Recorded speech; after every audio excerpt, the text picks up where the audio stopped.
Subscribe कीजिए हमारे channel को और बेल आइकन को दबाकर ऑल पर क्लिक कीजिए ताकि हमारी वीडियोस के नोटिफिकेशन आप तक पहुंच सके। नमस्कार विद्यार्थियों, आज पढ़ेंगे महाराणा प्रताप, जो मेवाड़ के शासक सूरवीर माने जाते हैं, जिन्होंने अपने जीवन काल में मुगलों की अधीनता स्वीकार करने के बजाय जंगलों में अपना जीवन यापन किया तथा अपनी स्वाधीनता व अपनी स्वतंत्रता को बनाए रखने के लिए जीवन भर मुगलों से संघर्ष करते रहे। ठीक है ना। तो आ जाओ महाराणा प्रताप। तो देखते हैं महाराणा प्रताप का काल 1572 से 1597 के बीच में। ठीक है ना। महाराणा प्रताप का जन्म विक्रम संवत 1597 में ज्येष्ठ शुक्ल तृतीया को 9 मई 1540 को कुंभलगढ़ दुर्ग के कटारगढ़ के बादलवाड़ में हुआ था। ठीक है ना। इनके पिता का नाम उदय सिंह तथा माता का नाम जयवंताबाई था, जो जयवंताबाई पाली नरेश अकेराज सोनग्राज चौहान की पुत्री थी। ठीक है ना। 1557 में महाराणा प्रताप का विवाह अजबदेव पवार के साथ में हुआ, जिन्होंने 16 मार्च 1559 को अमर सिंह को जन्म दिया। 72 वर्ष की उम्र में महाराणा प्रताप की आयु जब 72 वर्ष की, तब उनके पिता उदय सिंह की मृत्यु होली के दिन 28 फरवरी 1572 को गोविंदा में हो गई तथा गोविंदा में उदय सिंह का दाह संस्कार किया गया तथा मेवाड़ के सामंतों द्वारा गोविंदा में पहाड़ी इलाके में महाराणा प्रताप का तिलक करके उनको राजा घोषित किया गया तथा उदयपुर के शासक के रूप में उदय सिंह ने जो अपने ज्येष्ठ पुत्र जगमाल को शासक नियुक्त किया था, उसको सामंतों ने वहां से हटा दिया। जब मेवाड़ के शासक महाराणा प्रताप बने, तब दिल्ली पर मुगलों में अकबर का शासन था। तो अकबर मेवाड़ को अपने अधीन करने के लिए महाराणा प्रताप को युद्ध के जरिए या फिर संधि के जरिए अपने अधीन करना चाहता था। अकबर ने अपने शिष्टमंडलों के द्वारा महाराणा प्रताप को समझाने के लिए 4 दूत या शिष्टमंडल भेजे, जिनमें पहला है जलाल खां कोर्ची यानी कि जमाबाटो। तो जलाल खां कोर्ची को उन्होंने भेजा अकबर ने महाराणा प्रताप के पास में नवंबर 1572 को। फिर दूसरा शिष्टमंडल भेजा मानसिंह के रूप में, जो जून 1573 को भेजा। फिर तीसरा शिष्टमंडल भेजा भगवंत दास के रूप में अक्टूबर 1573 को। फिर चौथा शिष्टमंडल भेजा अकबर ने टोडरमल के निर्देशन में चौथा शिष्टमंडल भेजा महाराणा प्रताप के पास में, जो भेजा दिसंबर 1573 को।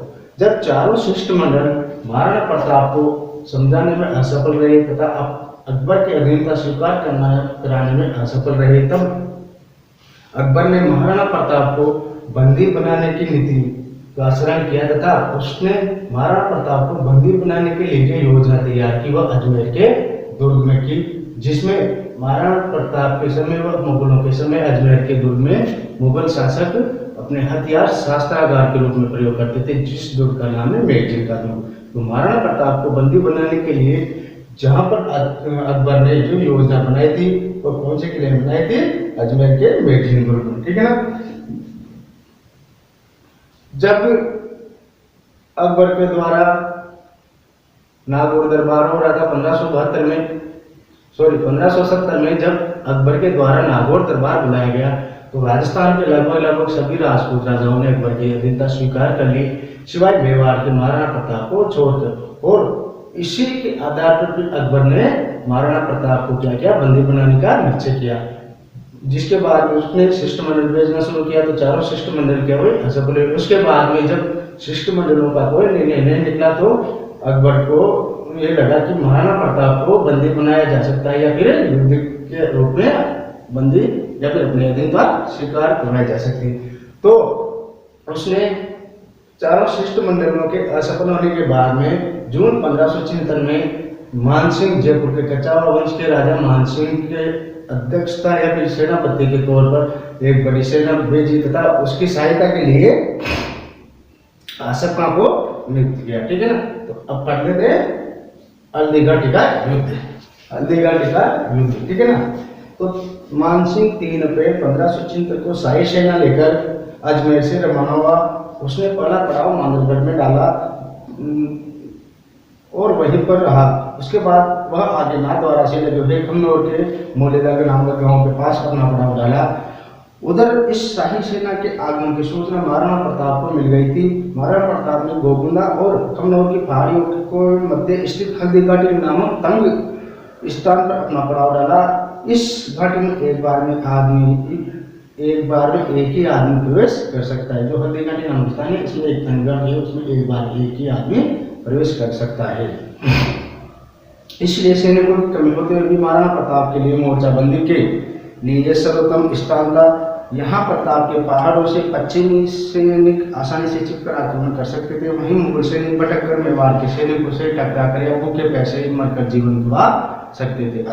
अंत में दोनों सेनाएं 18 जून 1576 को प्रातःकाल युद्ध बेरी के साथ आमने सामने हो गई और अंत में 18 जून 1576 को मुगल सेना और महाराणा प्रताप की सेना क्या हो गई, आमने सामने हो गई।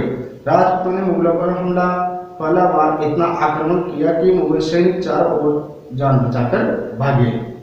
इस प्रथम चरण के युद्ध में हकीम खां सूर का नेतृत्व सफल रहा और जब मुगल सेना और मेवाड़ की सेना आमने सामने हुई तब राजपूतों द्वारा पहला हमला इतना भयानक किया गया कि मुगल सैनिक इधर उधर अपनी जान बचाकर भागे। और जब पहला हमला किया था महाराणा प्रताप के एकमात्र मुस्लिम सेना नायक हकीम खां सूर द्वारा। इतिहासकार बदायूं जो कि मुगल सेना के साथ था, वह स्वयं उस युद्ध से भाग खड़ा हुआ था। मुगलों की आरक्षित फौज के प्रभारी मेहतर खान ने यह झूठी अफवाह फैला दी कि बादशाह अकबर स्वयं शाही सेना लेकर आ रहे हैं। और जब मेवाड़ की सेना द्वारा पहला जोरदार आक्रमण किया गया तो मुगल सैनिक इधर उधर भाग रहे थे। तो उनकी जो रिजर्व सेना का सेनापति था महतब खां, उसने मुगल सैनिकों में एक झूठी अफवाह फैला दी कि स्वयं बादशाह अकबर दिल्ली से बहुत बड़ी सेना शाही सेना लेकर मेवाड़ के ऊपर आक्रमण करने के लिए आ रहे हैं। अकबर के सहयोग की बात सुनकर मुगल सेना की हिम्मत बंदी और पुनः युद्ध के लिए तत्पर होकर आ गए। और जब मेहतर खान ने झूठी अफवाह फैलाई कि अकबर स्वयं आ रहे हैं तो मुगलों की सेना में अकबर के आने की सूचना मिलने पर उनकी हिम्मत बनी और वो वापिस युद्ध लड़ने के लिए तैयार हुए।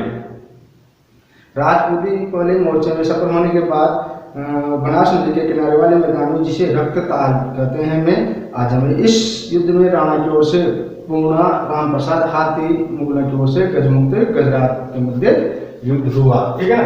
तो हल्दी घाटी के युद्ध में एक तो पूर्णा और एक राम प्रसाद, ये तो थे महाराणा प्रताप के हाथी और अकबर के थे गजमुक्त और गजराज, गजमुक्ता और गजराज। तो हल्दी घाटी का युद्ध एक ऐसा युद्ध था जिसमें इंसानों के साथ साथ जानवरों भी आपस में युद्ध हुआ। तो महाराणा प्रताप की तरफ से तो पूर्णा तथा राम प्रसाद नामक दोनों हाथियों ने युद्ध किया तथा अकबर की तरफ से गजमुक्ता और गजराज ने युद्ध किया। ठीक है ना। मुगलों की ओर से गजमुक्ता गुजरात में राम प्रसाद हाथी के महावत के मारे जाने के कारण राम प्रसाद मुगलों के हाथ लग गया। राम प्रसाद हाथी अकबर के लिए बड़े महत्व का था, जिसका नाम अकबर ने पीर प्रसाद कर दिया। और जब राम प्रसाद का जो महावत था ना, इसका संचालन करता वह मर गया तो यह राम प्रसाद अकबर की सेना के हाथ में लग गया और अकबर ने इसका नाम क्या कर दिया, पीर प्रसाद कर दिया। ठीक है। महाराणा प्रताप की नजर मुगल सेना के सेनापति मानसिंह पर पड़ी। स्वामी भक्त घोड़े चेतक ने स्वामी का संकेत समझकर अपने कदम उस ओर बढ़ाई जिधर मुगल सेनापति मानसिंह मर्दाना नामक हाथी पर बैठा हुआ था। चेतक ने अपने पैर हाथी के सिर पर टिका दिए। महाराणा प्रताप ने भाले का भरपूर प्रहार मानसिंह पर किया, परंतु मानसिंह हौदे में छिप गया और उसके पीछे बैठा अंगरक्षक मारा गया। वह हौदे की छतरी का एक खंभा टूट गया। इसी समय हाथी की सूंड में बंधे हुए जहरीले खंजर से चेतक की टांग कट गई। उसी समय मुगलों की शाही सेना ने प्रताप को चारों ओर से घेर लिया। बड़ी शांति का झाला मन्ना सेना को चीरते हुए राणा के पास पहुंचा और महाराणा से निवेदन किया कि आप राजचिन्ह उतार कर मुझे दीजिए और आप इस युद्ध मैदान से चले जाएं। इसी में मेवाड़ की भलाई। जब महाराणा प्रताप के स्वामी भक्त घोड़े चेतक के टांग कर गए तो बर्मन की शाही सेना ने महाराणा प्रताप को चारों तरफ से घेर लिया, लेकिन तभी झालामन्ना ने दुश्मन सैनिकों को चीरते हुए महाराणा प्रताप के पास पहुंचे और महाराणा प्रताप से आग्रह किया कि आप जो मेवाड़ का राज चिन्ह है वो मुझे दे दीजिए तथा आप यहाँ से युद्ध से चले जाइए, जिसमें क्या है पूरे मेवाड़ की भलाई है। चेतक के घायल होने के बाद की स्थिति देखकर राणा ने वैसा ही किया। राज चिन्ह के बदलते ही सैकड़ों तलवारें झालामन्ना के ऊपर टूट पड़ी। झालामन्ना इन प्रहारों का भरपूर सामना करते हुए वीरगति को प्राप्त हुआ। महाराणा प्रताप का स्वामी भक्त घोड़ा चेतक बलीचार नामक गांव में छोटा नाला पार करते हुए परलोक सिधार गया।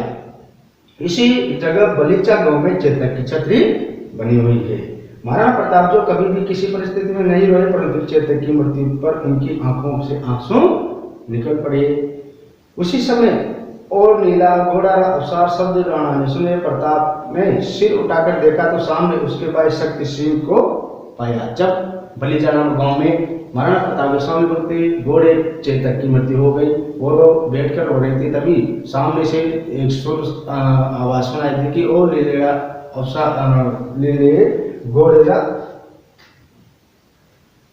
लीला घोड़ा अवसार मतलब सवारी करने वाला।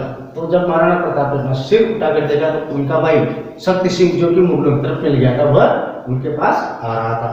शक्ति सिंह ने अपनी कर्मी पर लज्जित होकर बड़े भाई के चरण पकड़कर क्षमा याचना की। महाराणा प्रताप ने उन्हें गले लगाया और क्षमा कर दिया। इसकी जानकारी हमें अमर काव्य ग्रंथ और राज प्रशस्ति से मिलती है, जिसकी रचना संस्कृत भाषा में रणछोड़ भट्ट द्वारा की गई। कुछ इतिहासकारों ने इसे परिमाणाविहीन अथवा अनिर्णित की संज्ञा दी। कुछ इतिहासकार हल्दीघाटी की युद्ध को क्या कहते हैं, अनिर्णायक युद्ध कहते हैं, क्योंकि नहीं तो इसमें अकबर की विजय हुई, नहीं इसमें महाराणा प्रताप की पूर्णतः पराजय हुई।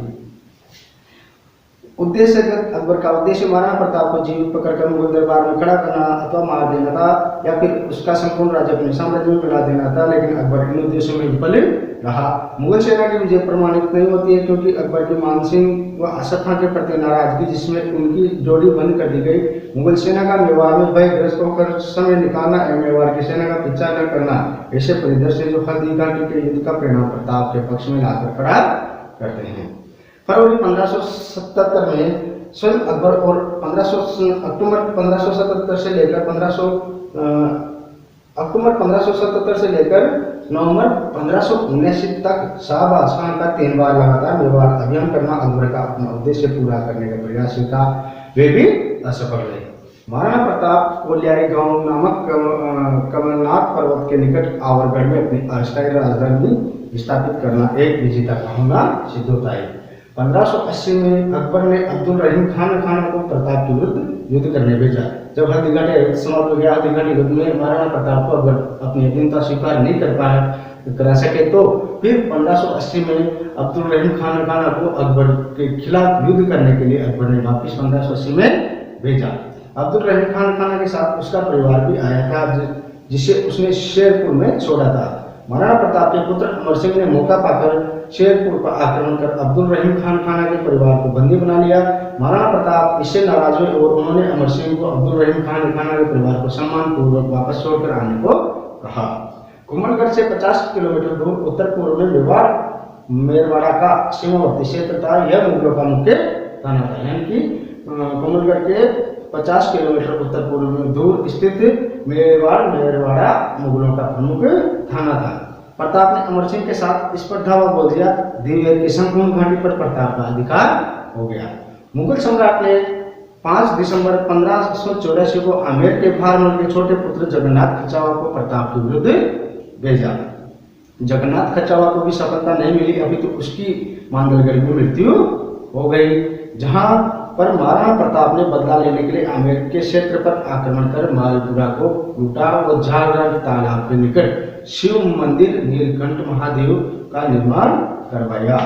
इस विजय के पश्चात महाराणा प्रताप ने 1585 के लगभग मेवाड़ के पश्चिमी दक्षिण भाग, जो छप्पन के नाम से प्रसिद्ध था, के लोना चावड़िया को पराजित कर चावल को अपनी राजधानी बनाया। यानी कि 1585 को क्या किया, महाराणा प्रताप ने चावल को अपनी राजधानी बनाया। ठीक है ना, तो चावल को अपनी राजधानी कब बनाया, 1585 में। और दिवेर का युद्ध कब हुआ, 1580 में दिवेर का युद्ध।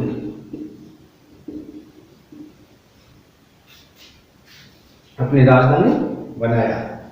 चावल 1585 से अगले 28 वर्षों तक मेवाड़ की राजधानी बनी रही। यहीं पर महाराणा प्रताप ने चामुंडा माता का मंदिर का निर्माण करवाया चावल में। 1597 में इंद्रधनुष की प्रत्याशा चढ़ाते हुए महाराणा प्रताप के चोट लगी, जिसके कारण 19 जनवरी 1597 में उनकी चावल में मृत्यु हो गई। और धनुष की प्रत्याशा चढ़ाते हुए 19 जनवरी 1597 में क्या हो गई, महाराणा प्रताप की मृत्यु हो गई। कहाँ पे, चावल में। चावल से 11 मील दूर बारडोली गांव के निकट बहने वाली नाले के तट पर महाराणा प्रताप का दाह संस्कार किया गया। खेजर बांध के किनारे 8 खंभों की छतरी आज भी हमें उस महान योद्धा की याद दिलाती है। और महाराणा प्रताप की छतरी कहाँ पे बनी हुई है, बारडोली। बारडोली में महाराणा प्रताप की 8 खंभों की छतरी बनी हुई है। ठीक है ना।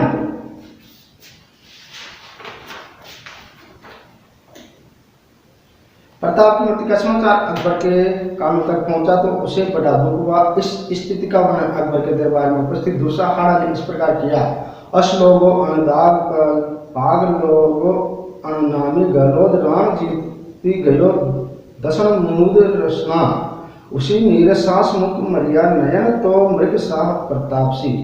आशय यह है कि राणा प्रताप तेरी मृत्यु पर बादशाह ने दांत में जीभ दबाई और निश्वास से आंसू टपकाए, क्योंकि तूने अपने घोड़े को नहीं दगवाया और अपनी पगड़ी को किसी के सामने नहीं झुकाया। वास्तव में तू सब तरह से जीत गया।